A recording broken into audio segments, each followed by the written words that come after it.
अमेरिकी राष्ट्रपति Biden Israel के लिए सहयोग की बात कहते रहे हैं। उनकी ओर से कई बार इजरायल को सपोर्ट किया गया है। हालांकि वह गाजा में इजरायल के सैन्य अभियान पर सवाल भी उठा चुके हैं।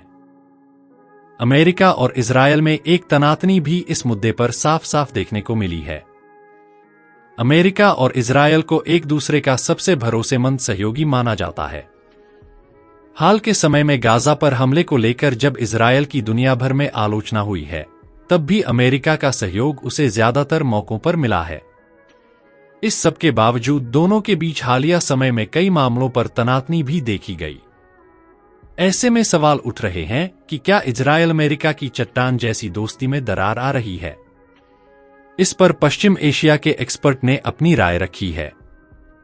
यरूशलेम पोस्ट की रिपोर्ट के मुताबिक ऑस्ट्रेलियाई पत्रकार जोश फेल्डमैन ने गाजा में चल रहे युद्ध पर चर्चा करने के लिए वाशिंगटन राज्य विभाग के पूर्व मध्य पूर्व विशेषज्ञ आरोन डेविड मिलर से बात की है।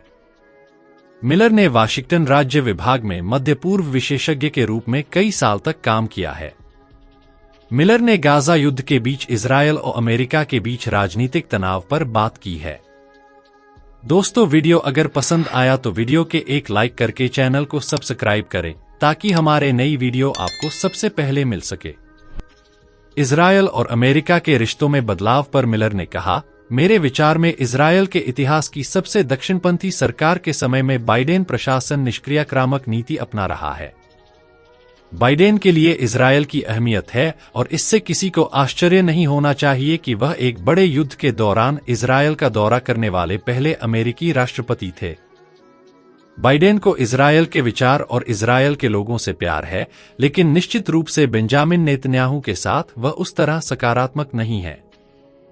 मिलर ने आगे कहा, इजरायल पर बाइडेन को अपनी ही डेमोक्रेटिक पार्टी के बीच एक बंटवारे का सामना करना पड़ रहा है। ऐसे में बाइडेन एक रास्ता तलाश रहे हैं। डेमोक्रेटिक पार्टी में गहराई तक विभाजन है, इसलिए बाइडेन को सावधान रहना होगा। ये इसलिए भी जरूरी है क्योंकि अमेरिका में राष्ट्रपति चुनाव बेहद करीब हैं। बाइडेन गाजा में स्थिति में बेहतरी की कोशिश में हैं। नेतन्याहू के पास अपनी आपातकालीन युद्ध कैबिनेट है। युद्ध कैबिनेट अमेरिका के सुझाव से असहमत हो सकती है। इजरायल और अमेरिका के बीच स्पष्ट तनाव उस समय देखने को मिला था जब यूएनएससी में गाजा में संघर्ष विराम की मांग वाले प्रस्ताव पर वोटिंग हुई। इस प्रस्ताव पर हुई वोटिंग में अमेरिका ने हिस्सा नहीं लिया और इजरायल ने इस पर गुस्सा दिखाया। मिलर ने कहा, राष्ट्रपति बाइडेन की नीति को मैं निष्क्रियाक्रामक नीति कहता हूं। वे नेतन्याहू पर क्रोधित हैं। वे स्पष्ट रूप से उनके कथित उत्तराधिकारी बेनी गैंज को पसंद करते हैं। मुझे लगता है कि बाइडेन को एहसास हो रहा है कि बेंजामिन नेतन्याहू सत्ता में बने रहने के लिए बेताब है।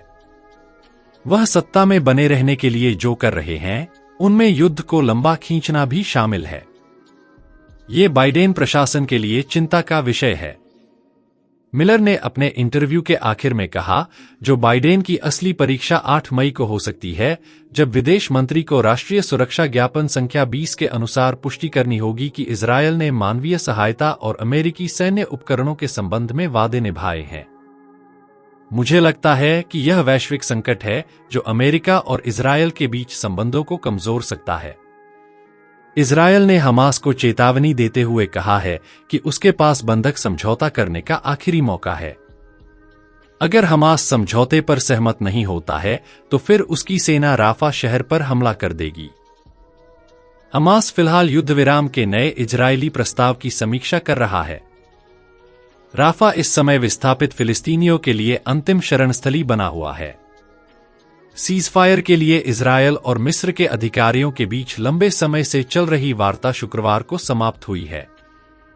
चैनल 12 की रिपोर्ट के अनुसार एक शीर्ष इजरायली अधिकारी ने कहा है कि मिस्र हमास पर समझौते के लिए दबाव डालने को तैयार है, लेकिन इजरायल की ओर से राफा में आगे बढ़ने के इरादे गंभीर हैं। अधिकारी ने कहा कि इजरायल हमास द्वारा किसी भी देरी के लिए सहमत नहीं होगा। हमास नेता याह्या सिनवार बंधकों को मानव ढाल के रूप में इस्तेमाल कर रहे हैं, जिनके बारे में माना जाता है कि वे एक सुरंग नेटवर्क में छिपे हुए हैं। सूत्र ने कहा कि इजरायली सेना के राफा में जाने से पहले हमास के लिए यह आखिरी मौका है। वह या तो डील को मानेंगे या फिर उनको राफा में हमला देखना होगा। द सन की रिपोर्ट के मुताबिक हमास के वरिष्ठ अधिकारी खलील अलहया ने कहा कि उनका नेतृत्व इजरायल के प्रस्ताव का मूल्यांकन कर रहा है और जल्द ही अपना जवाब देगा। उन्होंने इजरायल की पेशकश के बारे में कोई विवरण नहीं दिया। इस महीने की शुरुआत में हुई बातचीत में 6 सप्ताह का युद्ध विराम और बंधकों की रिहाई के बदले इजरायली जेलों में बंद सैकड़ों फिलिस्तीनी कैदियों को मुक्त करने की डील थी। इजरायल में हर रोज होते विरोध प्रदर्शनों के बीच प्रधानमंत्री बेंजामिन नेतन्याहू पर बंधकों के परिवारों द्वारा उन्हें घर वापस लाने का भारी दबाव है। युद्ध लंबा खिंचने की वजह से सीजफायर का अंतर्राष्ट्रीय दबाव भी है। इस सबके बीच राफा केंद्र बन रहा है। गाजा के 20 लाख से ज्यादा लोगों ने के बाद यहां शरण ली है।